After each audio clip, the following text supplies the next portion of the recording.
There really is no right or wrong answer when it comes to planning out your book. Everyone has their own unique spin on how they want to plan.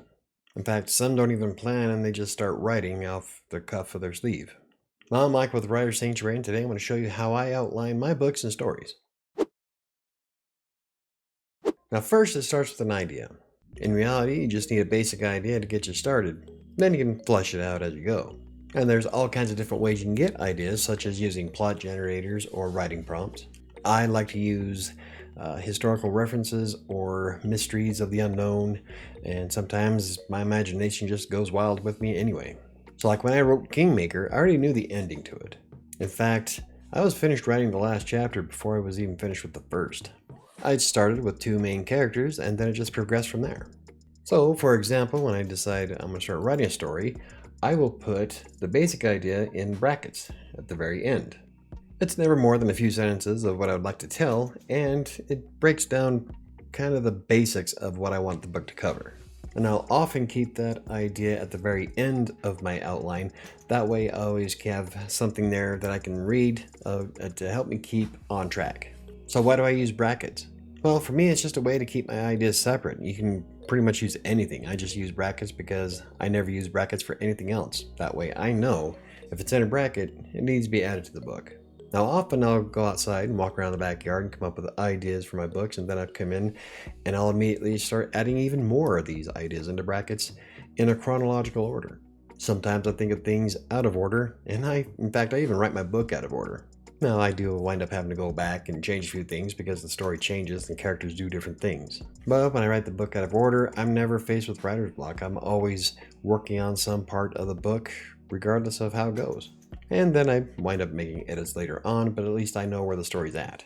And as I'm writing, as soon as I am done with an idea, I just highlight it and take it out. That way I know that that idea is completely done, and then I move on to the next. So if you were to see something like Kingmaker or Fury, the brackets were pretty extensive. And sometimes I take things out that I wind up not liking, or if the story changes and certain things don't make sense anymore, then I wipe it out and we start with something new. And when I'm writing, all the bracketed stuff is right below where I'm writing. That way I always have a chronological order of what's coming up next. But like I said, sometimes when you're writing, things change and you have to change those ideas. So that really doesn't bother me much though. In fact, keeping the brackets the way they are has helped me tremendously as I'm writing certain sections. Like the last chapter that I wrote for Fury, that was a very long chapter, and if it wasn't for the brackets, I would have got lost easily. That way, I'm always aware of where the story is supposed to go, and like I said, it doesn't always go according to plan. And characters, situations, decisions as I write often change, and it'll affect the outline drastically. But then I just make those changes and keep going. Like I know Kingmaker is nowhere near the book that it was when I first outlined it. This is before I sent it off to beta readers. There was just so much that changed throughout the story. It was really fun to write, but it completely changed everything. So what about the characters that are in the story? Well, in a sense, I often create a character sheet much like you would for an RPG game. Then I list things out, such as inventory, mannerisms, notable physical traits, etc. Now, the reason why I have these character sheets is so that I remember who has what, especially when you're doing like fantasy, who has what weapon or what item in their inventory. You want to keep a good, strong continuity. Cool thing is that Scrivener has a template for character creation that you can use as you're writing. And with the split screen window, you can see your character sheet as you're writing, so you can always take a look at who has what and be reminded. Now, I don't worry about adding as many characters into the story as humanly possible, because there is such a thing as oversaturation, especially if you might not even use some of these characters. With Kingmaker, I knew for a fact there was going to be 2 characters in the book. Then all of the other characters after that were just added as I went.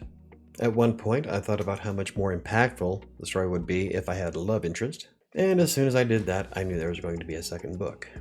My point is that you don't need to plan out every single character that's going to appear in your book, because you never know who's going to show up. At least that's how it works for me.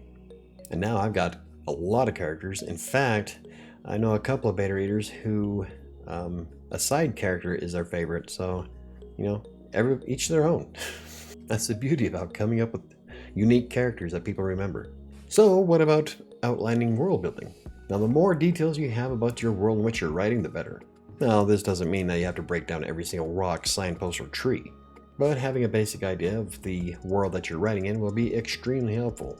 One of my biggest mistakes was not having a map when I first wrote Kingmaker. It made for a very difficult chapter on trying to justify travel by horseback. And yes, I spent 3 days knee-deep in horse stats to make sure that part of the book was logistically possible. Probably didn't need to spend 3 days, but I wanted to be absolutely sure nobody could argue the point.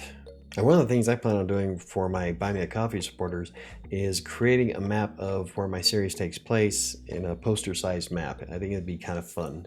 In fact, even Tolkien talked about the importance of having a map. So whether you have to bust out a notebook or graph paper, hammer out at least a basic map with distances. That way you can make sure your travel is on spot. And lastly, make sure you're taking copious notes, especially if you plan on writing more than just one book set in your landscape. Continuity is vastly important, and readers will land on you like a SpaceX rocket if you miss something. That's one of the many reasons why I like using Scrivener and Readsy. Both of these platforms have a section where you can add your research, your outlines, any notes that you want to take while you're writing. Pretty much anything that is related to your book in any way, shape, or form can be added to either one of them, so you never lose that information. But regardless of what writing app you use, don't underestimate the value of notes.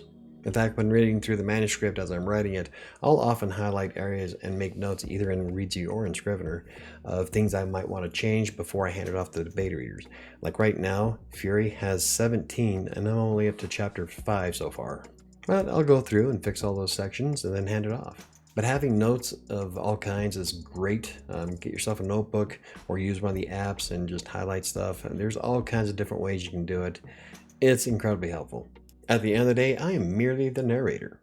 The characters, lands, situations, all of it changes as the story develops. My point is that sometimes stories have a mind of their own and will take you for a ride. They can take you down some of the most wonderful avenues or through some of the darkest caverns. Enjoy the process and devise a plan of writing that works best for you. So anywho, if you enjoyed the video, hit the like button. For more videos about self-publishing, blogging, freelance writing, or anything else I cover, hit the subscribe button. Don't forget to hit the notification bell. Had to make sure the mic wasn't muted. I think that's going to do it for me today. I'll see you next time.